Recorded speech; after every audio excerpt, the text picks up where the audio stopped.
Prvi korak do pričeske, ki jo je Scarlett Johansson nosila na letošnjih Oskarjih, so sveže oprani lasje, ki so še rahlo mokri. Nanje nato popršimo naravno morsko sol, ki še dodatno nakodra lase. Če te nimate, lahko uporabite peno za lase. Lase posušite s sušilnikom za lase, na katerega nastavite difuzer.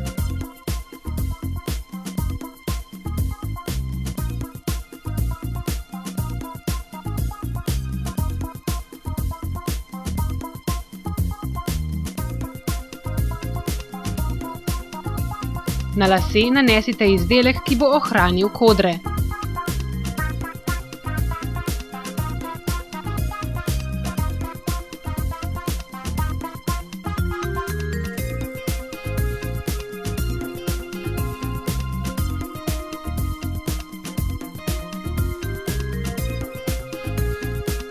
Za konec pa jih še popršite z utrjevalcem za lase.